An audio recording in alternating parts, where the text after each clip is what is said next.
Alors, y a-t-il enfin un modèle économique derrière les podcasts que nous adorons? On va en parler avec Katia Sanero, directrice générale associée de Louis Média, qui est un studio de production de podcasts narratifs indépendants. Il a été créé il y a 3 ans par 2 journalistes, en l'occurrence Charlotte Pudlowski et Mélissa Bounois. Avec nous également Pénélope Boeuf, podcasteuse, fondatrice du studio de narration La Toile sur écoute. Alors, pour se faire une idée de vos productions, on va tout de suite les écouter. Un extrait. Salut les arnaqueurs, c'est Penny. Ça s'écrit plus ou moins comme un pénis, mais sans... Dans ce 11e et avant-dernier épisode de la saison 9 de l'arnaque sur le thème de mes dates foirées, je vais vous spoiler direct et je vais vous dire que j'ai foiré une date à cause d'un challenge que j'avais lancé. Et c'était il y a 2 semaines, je me baladais au jardin du Luxembourg parce que j'avais pas envie de travailler et je savais pas quoi faire d'autre. Alors j'ai fait demi-tour pour rentrer chez moi et là, comme si ça tombait du ciel, un type, il s'est approché, comme dans les films, et il m'a dit « Est-ce que je peux vous proposer d'aller boire un verre ?» Vous avez une chance incroyable parce que moi j'ai écouté quelques épisodes de l'arnaque. Ouais. Où vous faites de très belles rencontres régulièrement. Oui, je force un peu la rencontre, je crée l'opportunité pour qu'il m'arrive un peu des choses extraordinaires. Bon, alors on est là pour parler du business derrière vos podcasts. On va commencer ensemble, Katia Sanero. J'imagine que vous avez des chiffres déjà à nous communiquer. Qu'est-ce que ça représente aujourd'hui le podcast en France? En termes d'écoute, d'abonnés? Alors, le podcast aujourd'hui, déjà on distingue 2 types de podcasts. Le podcast de replay, qui est plutôt un replay d'émissions de radio. Pour les médias. Le podcast, voilà, narratif. C'est ce qu'on fait nous aujourd'hui. Ce sont des émissions qui sont vraiment créées sur mesure pour cette écoute audio digitale. C'est un marché en plein essor. Nous, chez Louis Média, en fonction des mois, on enregistre jusqu'à 900 000 écoutes, près d'1 million. Mais surtout, la spécificité du podcast natif, c'est cet engagement qu'on ne retrouve pas sur le reste des médias aujourd'hui. C'est-à-dire que nous, sur certaines de nos émissions, comme Passage, Émotion, le Book Club, on a des taux d'écoute supérieurs à 80-90%. Et on reçoit à chaque émission des témoignages, des messages. Véritablement, il y a un engagement des auditeurs, peut-être parce qu'ils écoutent directement au creux de l'oreille ou en tout cas dans une relation très personnelle. Et c'est vrai qu'aujourd'hui, pour un média, c'est vraiment le Comment cœur. sont mesurées les écoutes? Parce que pour un média, on a médiamétrie. Pour vous, comment ça se passe sur les podcasts natifs? Médiamétrie existe. Nous, on est très nombreux à avoir rejoint l'ACPM, également Pénélope. L'ACPM, aujourd'hui, certifie l'ensemble de nos écoutes, l'ensemble de nos émissions. Et on a chaque mois un barème par Donc ça commence studio. à structurer. Exactement. On ne peut plus mentir facilement sur ses audiences. Et non. Alors, est-ce qu'on a vu les chiffres baisser à cette occasion? Alors, les chiffres varient forcément en fonction des mois, puisque chaque mois, une émission n'a pas le même nombre d'épisodes. Également, il y a une logique de volumétrie. Plus on a un grand nombre de petits épisodes, plus on va avoir un nombre d'écoutes important. Nous, on fait beaucoup d'épisodes très longs, supérieurs parfois à 30-40 minutes, puisqu'on fait du narratif. Donc voilà, on n'est pas, nous, dans une course à la performance, parce qu'on fait vraiment des podcasts qu'on souhaite les plus qualitatifs et les plus exigeants possibles. Mais en tout cas, ça permet de mesurer le marché avec une pluralité d'acteurs qui sont représentés. Alors, Pénélope Boeuf, parlez-nous, vous, de vos audiences, vos fidèles, vos abonnés. Alors moi, donc, j'ai lancé mon studio en fin 2018. Aujourd'hui, j'ai 8 chaînes de podcasts. J'en sors 5 nouvelles là dans les prochaines semaines. J'ai cumulé plus de 5 millions d'écoutes. Moi, j'ai été jusqu'à il y a une semaine seule. On va être 5, une équipe de 5 à la rentrée. D'accord. C'est en train de se structurer aussi au sein de mes. Alors, 5, ça veut dire 5 des salariés? Vous montez votre structure? Vous allez être la patronne? Moi, je suis déjà ma patronne. Bien sûr. Mais la patronne des 4 autres? Et la patronne des 4 autres, ouais, j'ai un CDI et 3 alternants. 2 alternants et un stagiaire. D'accord. Donc ça veut dire qu'au-delà, parce que vous parlez de production de qualité, au-delà des coûts de production, il y a aussi des coûts d'une entreprise classique. D'où ma question, est-ce que derrière, il y a un business model qui permet de financer ces podcasts? Ou une rentabilité, ça doit être ça la question. Ou plusieurs business models, oui. Alors, je dirais qu'il y a une pluralité aujourd'hui du modèle. Il est en train véritablement de s'établir et on est dans des années assez cruciales pour le podcast natif. Puisqu'on est dans des années où on a de plus en plus d'auditeurs, mais on a aussi besoin par rapport à nos partenaires, plateformes, marques, de structurer l'ensemble des relations. Sur nos podcasts sous la marque Louis Média, aujourd'hui on en produit 9, on a un modèle publicitaire qu'on appelle le sponsoring, puisqu'à la différence des autres publicités, c'est un message qu'on écrit véritablement sur mesure pour chaque partenaire qui va vouloir soutenir le programme. Donc il est dans la voix de Louis Média et il a une vraie logique d'endorsement.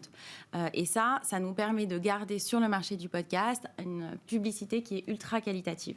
Et ça, je pense que c'est quelque chose qu'on partage avec l'ensemble des acteurs. Parce qu'il faut qu'elle soit tolérée, cette publicité. Et ne pas rompre ce contrat en fait, de confiance qu'il y a entre l'auditeur et le producteur et le podcasteur qui va parler, puisqu'on parlait de cet engagement qui est très précieux.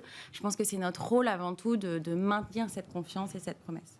Alors, j'ai regardé sur votre chaîne, on peut évidemment s'abonner, mais on peut aussi passer par un mode gratuit avec publicité. Vous avez la même démarche par rapport aux annonceurs ? Alors moi, toutes mes chaînes sont gratuites. Oui, avec Apple, j'ai mis en place un abonnement payant. C'est ça, parce que c'est une nouvelle fonctionnalité qui est arrivée là cet été. Exactement, je voulais tester le modèle. Alors moi, tous mes contenus restent gratuits, mais sans publicité. C'est payant, je crois que je l'ai mis à 1,49 €, quelque chose comme ça. Ouais. Ça fait 3 mois à peu près, 3 mois que c'est lancé. Écoutez, j'ai un abonné. Ok. Super. Je me félicite, il n'y a pas de petite victoire. Non, c'est un modèle auquel je crois, mais pas sous cette forme-là, dans le sens où aujourd'hui, Apple propose de payer pour chaque podcast ou chaque groupe de podcasts, donc Louis Média ou La Toile sur Écoute ou d'autres. Mais sauf que je trouve que ça fait beaucoup pour un auditeur de payer 2 €, 2 €, 2 €, 2 €. Pourquoi ne pas faire payer plutôt 2 € pour tous les podcasts d'Apple, ce que fait d'autres plateformes comme Spotify ou Deezer. Ça posera la question du reversement aussi. Parce que, bon, on en parle beaucoup dans la musique, de la question de rémunération des artistes, mais finalement, vous avez la même problématique. C'est les mêmes plateformes qui vous diffusent et qui captent une partie des revenus. Oui, et c'est la vraie question. Moi, c'est la question que je me pose, c'est pourquoi aujourd'hui est-ce que ces plateformes-là nous rémunèrent pas ? Parce que moi, j'estime qu'un podcasteur, c'est un journaliste, un dénicheur, un défricheur, quelqu'un qui écrit, c'est une voix, c'est un artiste. Ouais. Et donc, finalement, on est exactement... on a la même fibre artistique qu'un chanteur ou autre. Et donc, pourquoi est-ce qu'on ne serait pas rémunéré ? Pourquoi est-ce qu'on doit faire payer l'auditeur plutôt que rémunérer l'artiste ? Il n'y a pas d'aide à la création non plus pour les podcasteurs. Exactement. À l'heure actuelle, le podcast, qui est à la fois un média, puisqu'il transmet une information, nous on fait beaucoup de documentaires journalistiques par exemple, mais c'est aussi finalement un objet créatif qui peut s'apparenter au marché de l'audiovisuel. On est vraiment un média hybride, je dirais, entre les deux, vraiment nouvelle génération. Il est reconnu nulle part, il n'existe pas encore. Donc on ne bénéficie à l'heure actuelle ni des aides à la création côté média, ni des aides à la création que peuvent avoir des studios de production audiovisuelle. Il y a quand même des droits d'auteur, non, j'imagine. Vous participez... Alors nous, en tant que producteurs, on respecte évidemment le droit d'auteur. Ouais. On a signé récemment, en début d'année, avec la SCAM, qui redistribue le droit d'auteur sur la distribution des podcasts. On travaille également avec la SACEM, avec la SACD. C'est évidemment parmi nos priorités de continuer à structurer ce marché. Mais voilà, on a encore des chantiers à faire. On a parlé des plateformes, on a parlé des différentes aides qui pourraient aider la création et surtout la création de podcasts français originaux dans l'ADN culturel française. Parce qu'avoir de la traduction de podcasts américains, ça peut être facile, mais pour faire ce que fait Pénélope ou ce qu'on fait nous ou ce que font d'autres, il faut nous aider. Derrière, on a des journalistes, derrière, on a des auteurs. Et aujourd'hui, on a de la publicité, on travaille avec des marques pour développer leur propre podcast, pour essayer de financer tout ça. C'est un modèle qui se cherche encore, mais qui a de beaux jours devant lui. Parce que je pense qu'on se rend pas compte... Comment vous vous en sortez financièrement Financièrement, écoutez, je m'en sors plutôt pas mal. Parce que en modèle de revenu, il y a en effet ce sponsoring dont Katia parlait. Il y a aussi donc, les podcasts de marque. Donc sponsoring, c'est ce qu'on appelle la publicité traditionnelle, finalement. La publicité personnalisée pour la marque, vous targetez une cible bien particulière, etc. Que vous intégrez dans vos épisodes ou vous parlez vraiment de production en marque blanche ? Alors, c'est deux différentes. Il y a les sponsoring qui sont des spots audio qu'on insère en début et ou en fin d'épisode, et qui sont des spots personnalisés. Vous pouvez faire aussi du placement de produits, ça on a encore très peu à le faire. C'est-à-dire qu'au sein de l'épisode, vous parlez insidieusement, entre guillemets, d'un produit. Comme sur YouTube, mais il faut le déclarer en fait, c'est ça ? Faut le déclarer. Enfin, oui. En tout cas, les règles. Ah bah oui, tout comme les influenceurs qui aujourd'hui doivent dire partenariat rémunéré. Donc voilà. Ensuite, il y a les podcasts de marque, donc c'est en effet en marque blanche. qui aujourd'hui, moi, c'est clairement ce qui me finance. Ensuite, vous pouvez vendre en exclusivité des programmes à des plateformes, à Apple, à Spotify, à Deezer, en exclusivité. Et ça, ils sont demandeurs? Ah oui, ils ont besoin de contenus originaux. Ouais. Après, moi, je fais de la formation au podcast, à des agences ou à des entreprises pour faire des team building. Et après, moi, je recommande vivement de se diversifier. Ouais, il faut être super actif. Vous avez aussi une newsletter, vous êtes très très assidu sur Instagram. Oui, alors c'est Instagram. En fait, tous les réseaux sociaux, il faut se diversifier. Je pense que plus on se diversifie, plus on touche aussi une autre cible, on les fait venir sur nos podcasts. Et c'est comme ça qu'on va réussir à trouver en fait plusieurs modèles. Aujourd'hui, les grands puissants sur les podcasts, finalement, ceux qui s'en sortent le mieux, est-ce que ce sont les studios de production narratifs comme Louis Média ou les médias traditionnels, justement, qui, finalement, eux, sont sur le podcast depuis très longtemps, depuis plus de 15 ans, et qui s'en servent comme leur replay? Alors, je dirais qu'eux, ils ont une chance, c'est que finalement, ils peuvent développer du podcast et ces coûts sont absorbés dans leur masse salariale, dans leurs coûts. Ils peuvent prendre des risques sur des nouveaux programmes, mais je dirais que c'est plus facile pour eux. Et d'ailleurs, c'est un peu étonnant qu'ils ne soient pas plus nombreux à l'heure actuelle. Surtout quand on voit que l'audience des podcasts natifs, elle est plus jeune, elle est plus CSP+. Dans notre cas, elle est très féminine, mais voilà, en tout cas, elle est vraiment précieuse. C'est l'avenir des médias, selon nous. Donc, c'est étonnant qu'ils ne soient pas plus nombreux, donc je dirais que ça a laissé une place pour des nouveaux médias indépendants dont on fait partie, qui ont envie de donner aussi la parole à des nouvelles voix qu'on ne retrouve pas sur les médias ou les grandes radios traditionnelles. Donc on essaye d'être dans cette diversité-là. C'est aussi pour ça, je pense que les studios sont assez dynamiques. En tout cas, ils sont portés aujourd'hui par des nouvelles générations qui ont envie d'apporter quelque chose de différent, de nouveau et qualitatif. Alors, Pénélope Boeuf parlait de l'importance de se diversifier. Moi, j'ai noté que vous passiez à l'adaptation en livre, en fait, de certaines émissions. C'est-à-dire, vous revenez aux médias papier après le podcast.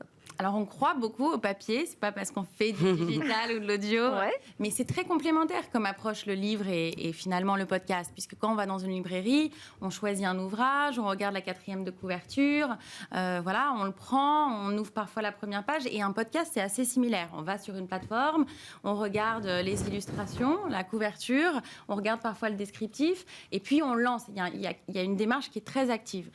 Et donc nous, on a remarqué que nos auditeurs étaient très consommateurs de produits culturels. Donc, naturellement, on a été approché par des maisons d'édition. On a choisi de développer, cette année, on lance 3 ouvrages. On a lancé au printemps un premier ouvrage issu du podcast Émotion qui vient vraiment compléter cette œuvre. Donc, elle est enrichie d'illustrations, d'encadrés. Elle est coéditée avec les éditions des Arènes. Et on a 2 nouveaux lancements sur ce second semestre, notamment autour du podcast Ou peut-être une nuit de Charlotte Pudlowski, qui est un des grands succès de l'année dernière, qui sera publié fin septembre chez Grasset. Et puis un ouvrage un peu différent qui sortira mi-octobre, décliné du podcast Le Book Club, mais qui est différent. L'objectif visé, c'est quoi? C'est d'accroître la notoriété, finalement, de la marque Louis Média ou de la marque de chaque chaîne de podcast, ou c'est vraiment un business model avec des revenus? Parce que l'édition, c'est pas non plus ce qu'on a trouvé de plus rémunérateur. Alors, il y a une multitude de diversifications possibles. L'édition en est une. On travaille aussi sur des événements, sur des adaptations audiovisuelles. Je dirais que pour nous, on vise que chaque programme qu'on sort, qu'on voit comme une œuvre à part entière, trouve un équilibre nécessaire à son développement pour l'avenir. Donc, évidemment, certains programmes vont avoir plus ou moins de publicité. D'autres vont trouver leur modèle dans des événements via un modèle peut-être de podcast payant, ou alors via des collections d'ouvrages, voire peut-être demain être adapté sur une plateforme comme Netflix ou Amazon. Mais je crois surtout aussi que les studios dont on fait partie sont en fait des médias. Donc à partir du moment où on est un média, on se diversifie sur tous les supports. C'est aussi la raison pour laquelle on se diversifie en print. Et cette arrivée de l'abonnement payant, vous avez dit là pour l'instant, c'est vrai que c'est récent, hein, ça a été lancé mi-juin en France. Vous pensez que ça, c'est une voie qui pourrait donner un petit peu de viabilité au modèle ? Nous, on croit beaucoup à la capacité des auditeurs à financer un podcast de qualité et un podcast unique. Donc, on est également allé tester chez Apple Podcast. On a fait le choix d'arriver avec un podcast nouveau qui est une exclusivité pour Apple Podcast, qui s'appelle En écriture. Qui donne en fait des astuces pour ceux qui veulent se lancer dans l'écriture. Exactement, c'est véritablement des masterclass par les plus grands auteurs, scénaristes de Woodkid à Fanny Herrero. Donc vraiment un contenu très qualitatif, assez unique. C'est présenté par Agathe Le Taillandier. Et l'idée de ce podcast-là, c'est que finalement, on sait que c'est pas un podcast grand public. L'écriture, ça peut toucher tout le monde. Mais alors on a vu que pendant le confinement, oui, ça s'était quand même pas mal développé. Donc c'est une piste pour vous, mais pour l'instant, ça reste une piste à explorer. Bon, c'est encore un peu tôt pour dire si ça peut fonctionner. Pénélope, vous avez aussi publié un livre. Oui. De quels outils a-t-on besoin pour concevoir et mettre en ligne, en fait, si on se lance dans le podcast? Ouais, créer son podcast pour les nuls aux éditions First. Ouais. Alors, on a besoin de combien déjà pour démarrer? Ah, cette question, elle est compliquée parce que oui, non mais je comprends. Ça dépend. On veut faire quoi comme podcast? Est-ce qu'on veut faire un petit podcast dans sa chambre? Est-ce qu'on veut faire un podcast quali avec du sound design? Je peux pas. En fait, on peut commencer avec zéro, comme tout. On peut commencer. Moi, je pense qu'on peut commencer simplement. tout ce qu'on veut avec zéro. Et après, on monte en grade en fonction de la qualité qu'on veut donner au podcast. Mais clairement, on peut. J'ai pas du tout envie de dire ça haut et fort ici, mais on peut commencer avec son dictaphone de téléphone. Je sais, c'est une hérésie de dire un truc pareil, mais en fait, si ça peut nous aider à développer un podcast et soi-même, je pense qu'on va se dire après, c'est pas quali, je vais investir quelques centaines d'euros dans un micro et dans un enregistreur. Et tiens, je vais peut-être payer un ingé son parce que c'est pas mon métier. Et l'étape d'après, c'est d'aller voir par exemple un studio. Exactement. Trouver un producteur. Est-ce que tu peux m'aider à me produire ou à me super diffuser ou... Voilà. Donc, si on veut commencer à se lancer dans un podcast, on peut. Faisons-le avec nos propres moyens. Et puis, on va naturellement monter en grade. Bon, merci beaucoup à toutes les deux pour vos éclairages sur ce modèle économique qui commence à prendre forme. On parle de structuration finalement du marché des podcasts en ce moment. Merci Katia Sanero de Louis Média et Pénélope Boeuf de La Toile sur Écoute. Merci. On va partir pour une pause et juste après on se retrouve pour un nouveau rendez-vous, un portrait de femmes entrepreneuses dans la tech. Aujourd'hui, il s'agit d'une anthropologue qui entraîne désormais des IA à corriger leurs biais.